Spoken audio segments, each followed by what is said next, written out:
ಸ್ಥಾವರಗಳ ಮೇಲೆ ಅಮೆರಿಕ ದಾಳಿಗೆ ಇರಾನ್ ನಿಗಿ ಕೆಂಡವಾಗಿದೆ. ಬಹುದೊಡ್ಡ ತೈಲಾಸ್ತ್ರವನ್ನು ಪ್ರಯೋಗಿಸಲು ಮುಂದಾಗಿದೆ ಇರಾನ್. ಹರ್ಮುಜ್ ಜಲಸಂಧಿ ಬಂದ್ಗೆ ಇರಾನ್ ದೇಶ ನಿರ್ಧಾರ ಮಾಡಿದೆ. ಇಡೀ ಜಗತ್ತಿಗೆ ತೈಲವನ್ನು ಸಂಪರ್ಕ ಕಲ್ಪಿಸುವಂಥ ಜಲಸಂಧಿ ಅದು, ಅಂದರೆ ತೈಲವನ್ನು ಸಾಗಾಟ ಮಾಡುವಂಥ ಮಾರ್ಗ ಅದು ಹರ್ಮುಜ್ ಜಲಸಂಧಿ. ಈ ಹರ್ಮುಜ್ ಜಲಸಂಧಿ ಬಂದಾದರೆ ಏನಾಗುತ್ತೆ?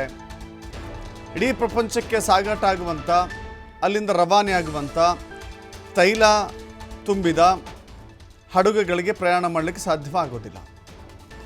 ಈ ಹರ್ಮುಜ್ ಜಲಸಂಧಿಯನ್ನು ಮುಚ್ಚಲಿಕ್ಕೆ ಸಂಸತ್ತಿನಲ್ಲಿ ಅನುಮೋದನೆಯನ್ನು ಪಡೆಯಲಾಗಿದೆ.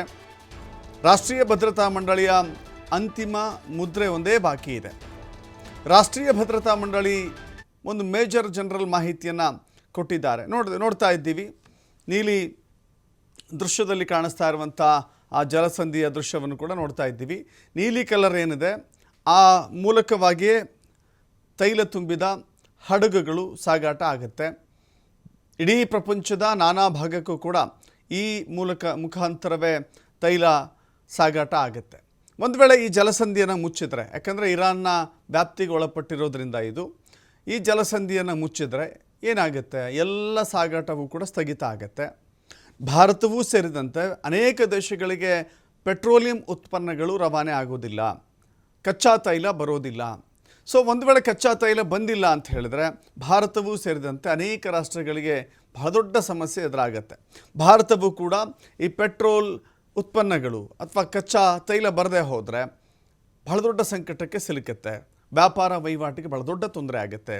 ಎಲ್ಲ ದೇಶಗಳು ಕೂಡ ಇತ್ತೀಚೆಗೆ ಇ ವಿ ಬಳಕೆ ಮಾಡ್ತಾ ಇದ್ದೀವಿ, ಆದರೆ ಪೂರ್ಣ ಪ್ರಮಾಣದಲ್ಲಿ ಇ ವಿ ಬಳಕೆ ಆಗ್ತಾ ಇಲ್ಲ. ಪೂರ್ಣ ಪ್ರಮಾಣದಲ್ಲಿ ಬಳಕೆ ಮಾಡಲಿಕ್ಕೆ ಸಾಧ್ಯವೇ ಆಗಿಲ್ಲ. ನೋಡ್ತಾ ಇದ್ದೀರಿ, ಭಾರತಕ್ಕೆ ಎಷ್ಟು ಸನಿಹದ ರೀತಿಯಲ್ಲಿಯೇ ಇರಾನ್ನ ಮಾರ್ಗ ಇದೆ ಅನ್ನೋದನ್ನು ಕೂಡ ನಿಮಗೆ ತೋರಿಸ್ತಾ ಇದ್ದೀವಿ. ಆ ಮಾರ್ಗವಾಗಿಯೇ ಭಾರತಕ್ಕೆ ಬರುತ್ತೆ, ಭಾರತದ ಬಂದರುಗಳಿಗೆ ತಲುಪುತ್ತೆ. ಆನಂತರ ಆ ತೈಲ ಬೇರೆ ಬೇರೆ ಪೆಟ್ರೋಲ್ ಬಂಕ್ಗಳಿಗೆ ಹೋಗುತ್ತೆ. ಆದರೆ ಇಲ್ಲಿ ಇರಬೇಕಾಗಿರುವಂಥದ್ದು ಏನು ಅಂತ ಹೇಳಿದ್ರೆ, ತೈಲ ಇಲ್ಲದೆ ಹೋದರೆ ಎಷ್ಟು ದೊಡ್ಡ ಸಮಸ್ಯೆ ಆಗುತ್ತೆ. ಹರ್ಮುಜ್ ಜಲಸಂಧಿ ಮುಚ್ಚಿದ್ರೆ ಜಗತ್ತಿನಲ್ಲಿ ಕೋಲಾಹಲ ಖಂಡಿತ. ಐರೋಪ್ಯ ರಾಷ್ಟ್ರಗಳ ಬುಡಕ್ಕೆ ತೈಲ ಬಾಂಬ್ ಬೀಳುವಂಥ ಭೀತಿ ಇದೆ. ಭಾರತದ 40% ತೈಲ ಈ ಮಾರ್ಗದಿಂದಲೇ ಪೂರೈಕೆ ಆಗುತ್ತೆ ಭಾರತಕ್ಕೂ ಕೂಡ. ಚೀನಾ ಕೂಡ ಹೆಚ್ಚು ತೈಲ ಆಮದು ಮಾಡಿಕೊಳ್ಳುತ್ತೆ. ಮಧ್ಯಪ್ರಾಚ್ಯ ರಾಷ್ಟ್ರಗಳಾಗಿರುವಂಥ ಇರಾಕ್, ಸೌದಿ ಅರೇಬಿಯಾ, UAE, ಕುವೈತ್ನಿಂದ ಕಚ್ಚಾ ತೈಲ ಸರಬರಾಜಾಗುತ್ತೆ. ಭಾರತಕ್ಕೆ ದಿನಕ್ಕೆ ಸುಮಾರು 2 ಮಿಲಿಯನ್ ಬ್ಯಾರಲ್ ಆಮದು ಮಾಡಿಕೊಳ್ಳಲಾಗುತ್ತೆ. ಈ ಕಚ್ಚಾ ತೈಲವನ್ನು ಹರ್ಮುಜ್ ಮೂಲಕವೇ ಕಳಿಸಲಾಗುತ್ತೆ, ಬೇರೆ ಮಾರ್ಗ ಇಲ್ಲ. ಹರ್ಮುಜ್ ಮೂಲಕವೇ ಬರಬೇಕಾಗತ್ತೆ, ಬೇರೆ ಮಾರ್ಗ ಖಂಡಿತ ಇಲ್ಲ. ಭಾರತವೂ ಸೇರಿದಂತೆ, ಚೀನಾವೂ ಸೇರಿದಂತೆ, ಏಕೆಂದರೆ ಭಾರತ ಕೂಡ ಅನೇಕ ಕಾರಣಗಳಿಗಾಗಿ ಪೆಟ್ರೋಲಿಯಮನ್ನು ನಂಬಿಕೊಂಡಿದೆ. ಒಂದು ವಾಹನ ಸಾಗಾಟ ಕೇವಲ ನಮ್ಮ ಕಣ್ಣಿಗೆ ಕಾಣಿಸೋದು ಟ್ರಾನ್ಸ್ಪೋರ್ಟ್ ಜೊತೆಗೆ ಅನೇಕ ಉದ್ಯಮಗಳು ನಡೀತಾ ಇರುವಂಥದ್ದು ಕೂಡ ಪೆಟ್ರೋಲಿಯಂನಿಂದ ಅಥವಾ ತೈಲದಿಂದ. ಒಂದು ವೇಳೆ ಸಿಗದೆ ಹೋದರೆ ಭಾರತದಲ್ಲಿ ಹಾಹಾಕಾರ ಶುರುವಾಗುತ್ತೆ.